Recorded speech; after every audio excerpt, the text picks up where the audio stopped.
शुरुआत में हम शिनचैन और कजामा को देखते हैं जो बातें कर रहे होते हैं। तभी शिनचैन कजामा से पूछता है, क्या मैं तुम्हारे घर आ सकता हूँ? कजामा पूछता है क्यों? तो शिनचैन जवाब देता है कि तुम्हारी मॉम ने नई आइस मशीन ली है जिसमें बहुत ही अच्छा बर्फ का गोला बनता है।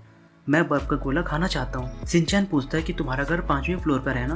कजामा कहता है कि तुम कितनी बार मेरे घर पे आ चुके हो, फिर भी तुम्हें नहीं पता कि मेरा घर 5वें फ्लोर पर नहीं बल्कि 7वें फ्लोर पर है। कजामा का घर आ जाता है। कजामा बस से नीचे उतरता है और शिनचैन को बाय बोलता है। फिर कजामा अपने घर जाने लगता है। जब वह बिल्डिंग के अंदर आता है तो वहाँ पर कोई नहीं होता है। ये देखकर कजामा बहुत ही हैरान होता है। तभी कजामा को शिनचैन भागते हुए दिखता है। कजामा सोचता है कि शिनचैन इतनी जल्दी कैसे आ सकता है, इसलिए कजामा शिनचैन की तरफ भागता है जो एलिवेटर के अंदर होता है। कजामा जल्दी से एलिवेटर के अंदर जाता है। कजामा देखता है कि एलिवेटर में कोई नहीं है। कजामा सोचता है कि शिनचैन जरूर कहीं छिप गया होगा। कजामा एलिवेटर का 7वां नंबर दबाकर सोचने लगता है कि शिनचैन एकदम से गायब कैसे हो सकता है। फिर कजामा 7वें फ्लोर पर जाता है, लेकिन कजामा देखता है कि ये 7वां फ्लोर नहीं बल्कि 8वां फ्लोर है। कजामा कहता है कि मेरे से कैसे गलती हो सकती है, अगली बार ध्यान रखूंगा। वह एलिवेटर के अंदर जाता है और ध्यान से 7वें फ्लोर का नंबर दबाता है, लेकिन जब एलिवेटर का दरवाजा खुलता है तो वह 6वां फ्लोर होता है। वह फिर से एलिवेटर में जाता है और 7वें फ्लोर का नंबर दबाता है, लेकिन कजामा देखता है कि वह फिर से 8वें फ्लोर पर आ गया है। कजामा को लगता है कि लिफ्ट खराब हो गया है, इसलिए कजामा सीढ़ियों से 7वें फ्लोर पर जाने लगता है। लेकिन जब कजामा नीचे वाले फ्लोर पर आता है तो कजामा देखता है कि ये तो 6वां फ्लोर है। कजामा को लगने लगता है कि 7वां फ्लोर कहीं गायब तो नहीं हो गया है। कजामा बहुत डर जाता है और उस बिल्डिंग से बाहर आ जाता है। कजामा उस बिल्डिंग के फ्लोर को काउंट करता है तो 7वां फ्लोर होता है। कजामा देखता है कि 7वें फ्लोर से उसकी मॉम नीचे आ रही है, इसलिए कजामा उस बिल्डिंग में फिर से जाता है। जब लिफ्ट नीचे आती है तो उसमें कोई भी नहीं होता है। कजामा को लगता है कि उसकी मॉम अभी भी ऊपर है। वह लिफ्ट से 7वें फ्लोर का बटन दबाता है, लेकिन कजामा देखता है कि उसकी मॉम तो बाहर जा रही होती है। कजामा अपनी मॉम को आवाज लगाता है, लेकिन उसकी आवाज उसकी मॉम तक नहीं जाती है। कजामा फिर से पहले वाले फ्लोर पर आ जाता है, लेकिन उसकी मॉम लिफ्ट से 7वें फ्लोर जाने लगती है। कजामा देखता है कि ये लिफ्ट 7वें फ्लोर पर ही रुकी है, इसलिए कजामा उसी लिफ्ट से जाने का सोचता है। कजामा को लगता है कि इस लिफ्ट से वह 7वें फ्लोर तक पहुंच जाएगा। तभी कजामा को शिनचैन पहले वाले लिफ्ट की तरफ भागते हुए दिखता है। इतनी देर में दूसरा लिफ्ट गायब हो जाता है। कजामा बहुत ही डर जाता है। उसे समझ नहीं आ रहा होता है कि ये उसके साथ क्या हो रहा है। वह जल्दी से शिनचैन की तरफ भागता है और लिफ्ट का बटन दबा देता है, जिससे लिफ्ट का दरवाजा बंद नहीं होता है। कजामा देखता है कि लिफ्ट के अंदर तो कोई नहीं है। एलिवेटर का दरवाजा अपने आप बंद हो जाता है और ऊपर जाने लगता है, लेकिन कजामा को लग रहा होता है कि ऊपर से किसी ने एलिवेटर का बटन दबाया है। कजामा 7वें फ्लोर का बटन दबाता है, लेकिन वह लिफ्ट नहीं रुकती है और छत वाले फ्लोर पर जाके रुक जाती है। तभी कजामा देखता है कि उसकी स्कूल बस आ रही है, जिसमें कजामा बाहर निकलता है। कजामा हैरान हो जाता है। तभी दूसरे वाले कजामा का चेहरा बहुत ही डरावना हो जाता है। कजामा बहुत ही ज्यादा डर जाता है। कजामा डर कर भागने लगता है। तभी बहुत सारे शिनचैन कजामा के साथ भागने लगते हैं। तभी कजामा लिफ्ट के अंदर गिर जाता है, लेकिन इस बार कजामा 7वें वाले फ्लोर पर आ जाता है। सब कुछ नॉर्मल हो जाता है। तभी शिनचैन उसके घर आ जाता है। कजामा बहुत डर जाता है। कजामा शिनचैन से कहता है कि तुम इतनी देर इधर उधर कहाँ घूम रहे थे, लेकिन शिनचैन कहता है कि मैं तो अभी आया हूँ। तभी कजामा की मॉम बाहर आती है, जो देखती है कि शिनचैन भी आया है। शिनचैन बताता है कि वह उनके घर बर्फ का गोला खाने आया है। कजामा देखता है कि ये तो 7वां फ्लोर है। कजामा की मॉम कजामा को बताती है कि हम 7वें फ्लोर पर ही रहते हैं। कजामा सोचता है तो फिर वो सब क्या था जो मेरे साथ हो रहा था, और इस मिस्ट्री के साथ ये कहानी यहीं पर खत्म हो जाती है।